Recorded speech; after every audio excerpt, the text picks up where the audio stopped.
जानते हैं कि आप ट्रांजिट वीज़ा पर भी कर सकते हैं उम्रा। क्या है पूरी डिटेल, चलिए बताते हैं आपको, ताकि आपका स्टॉप ओवर रहे सऊदी अरब में, तो इस दौरान आप उम्रा कर सके। तो नमस्कार, स्वागत है आपका हमारे चैनल डेली सऊदी न्यूज़ पर। सऊदी अरब ने यात्रियों के लिए एक बड़ा तोहफा दिया है। अब अगर आप किसी भी इंटरनेशनल ट्रिप में सऊदी से होकर जाते हैं तो आपको फ्री 96 घंटे का स्टॉप ओवर वीज़ा मिल सकता है। इसकी खास बात यह है कि भारतीय यात्री इस छोटे से ठहराव के दौरान उम्रा भी कर पाएंगे।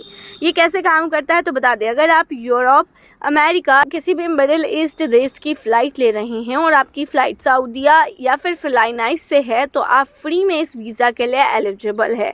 बस टिकट बुक करते समय आप इस वीज़ा के लिए अप्लाई कर सकते हैं। दूसरी एयरलाइनों वाले यात्रियों को यह सुविधा नहीं मिलेगी, उन्हें अलग से ट्रांजिट वीज़ा लेना पड़ेगा। कौन कौन ले सकता है वीज़ा तो बता दें, सभी इंटरनेशनल यात्री जो सऊदीया या फिर फ्लाइनाइस से स्टॉप ओवर लेकर यात्रा करते हैं। जीसीसी निवासी भी ले सकते हैं, चाहे वे जीसीसी देशों के नागरिक ना हो। उम्रा कैसे करेंगे तो बता दें, एक बार वीज़ा मिल जाए तो उम्रा के लिए आपको नुसुक.sa पर स्लॉट बुक करना होगा। ये ऐप मक्का और मदीना की एंट्री टाइम स्लॉट मैनेज करता है। सऊदी स्टॉप ओवर वीज़ा में क्या क्या मिलता है तो बता दें, 100% फ्री, सिर्फ 300 से 800 का हल्का सा बीमा चार्ज लगता है। टिकट बुक करते ही डिजिटल वीज़ा आपको मिल जाती है। 4 दिन तक सऊदी अरब में आप घूम सकते हैं, उम्रा कर सकते हैं, मक्का मदीना और दूसरे टूरिस्ट स्पॉट को भी आप देख सकते हैं। वीज़ा के लिए कैसे आवेदन करें तो देखिए, बहुत ईजी है। सऊदीया या फ्लाइनाइस की फ़्लाइट बुक कर सकते हैं जिसमें स्टॉप ओवर सऊदी में हो। बुकिंग के दौरान ही स्टॉप ओवर वीज़ा दिखेगा, वहीं से फॉर्म भर सकते हैं।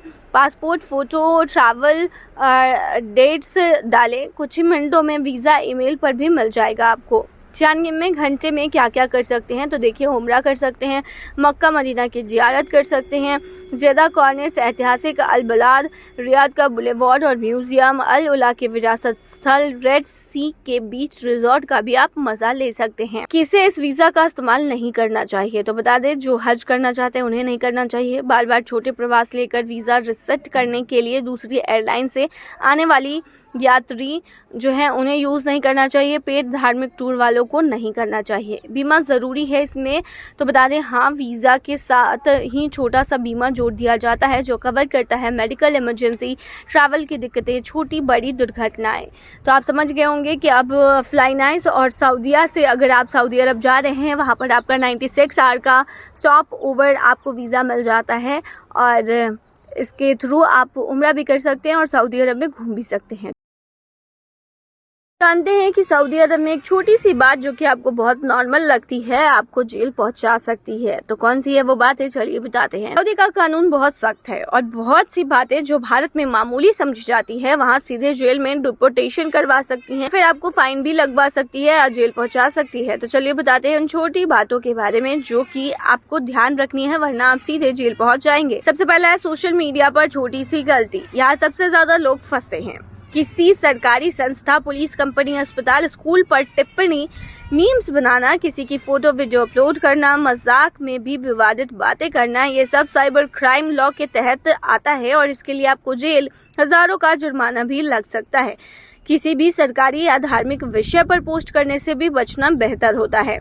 दूसरी चीज, किसी पर उंगली उठाना या झूठा आरोप लगा देना। व्हाट्सएप पर लिखा हुआ क्यों ना बात हो जिसमें शायद आप लिखे कि तुमने चोरी की होगी या फिर तुम स्टूपिड हो, तुम ठग हो, ऐसे अगर आप मैसेजेस करते हैं तो ये डिफेमेशन में आता है और इसके लिए भी केस हो सकता है आपके ऊपर और आपके ऊपर फाइन भी लग सकता है, आपको जेल भी हो सकती है। तीसरी चीज़ है हल्की लड़ाई या गाली गलौज। भारत में छोटी बात पर ये सभी चीज़ें होती है, पर सऊदी अरब में ये बड़ा अपराध माना जाता है। जैसे आप किसी को धक्का दे देते हो, बहस में जोर से बोलना शुरू कर देते हो या किसी को गाली या अपशब्द कहने लग जाते हो। ड्राइवर, दुकानदार, सिक्योरिटी गार्ड कोई भी शिकायत कर दे अगर आपके खिलाफ इन चीज़ों को लेकर तो आप अरेस्ट हो जाएंगे। चौथी चीज़ है किसी भी जगह की बिना इजाज़त वीडियो रिकॉर्डिंग, जो सबसे बड़ी बात है। दुकान, एयरपोर्ट, बैंक, सरकारी दफ्तर, यहाँ पर रिकॉर्डिंग करना बड़ा अपराध माना जाता है और इसके लिए भी जेल और जुर्माना हो सकता है आपको। यहाँ प्राइवेसी का बहुत ध्यान दिया जाता है। पांचवी चीज़ है एक दूसरे को धमकी देना। व्हाट्सएप पर अगर आप भी धमकी देते हैं, व्हाट्सएप पर ही लिखते हैं, इनको थ्रेट माना जाता है। जैसे अगर आपने लिख दिया आई विल सी यू, मैं तुम्हें देख लूँगा, तू रुक, कल बताता हूँ, ऐसे वर्ड्स अगर आप लिखते हैं तो ये भी अपराध की श्रेणी में आते हैं और इसके लिए आपको जेल हो सकती है, फाइन भी लग सकता है, आप डिपोर्ट भी हो सकते हैं। छठी चीज है पासपोर्ट या इकामे का हमेशा अपने साथ ना रखना। रैंडम चेकिंग होती रहती है, ऐसे में इकामे की कॉपी मान्य नहीं होती है। फिजिकल आईडी ना मिले तो हिरासत में ले जा सकते हैं। सातवीं चीज है यातायात के छोटे उल्लंघन। रेड सिग्नल तोड़ते हैं, गलत जगह पार्किंग करते हैं, तेज हॉर्न बजाते हैं, तो ये सभी चीजें भी आपको जेल में डाल सकती है।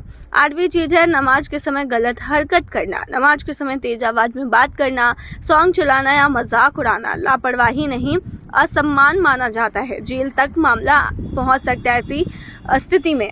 9वीं चीज है टैक्सी उबर ड्राइवर से बहस। ड्राइवर शिकायत अगर कर देता है इस चीज के लिए तो पहले उसकी बात सुनी जाएगी, फिर आपकी। तो गाली, फोन छीनना, किराए पर झगड़ा करना, पुलिस केस और डिपोर्टेशन तक आपको पहुंचा सकता है।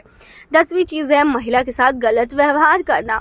सिर्फ जोर से बोलना, बहस करना, हाथ लग गया अगर महिला को तो ये भी हैरेसमेंट में आता है। तो इस चीज को लेकर तो आपको बिल्कुल भी किसी से झगड़ा नहीं करनी और बातें जो हैं वो आपको ध्यान में रखनी है, वरना आप सऊदी अरब में बुरे फंसेंगे। तो ये थी तमाम जानकारी। बने रहिए ऐसी तमाम खबरों के लिए डेली सऊदी न्यूज पर।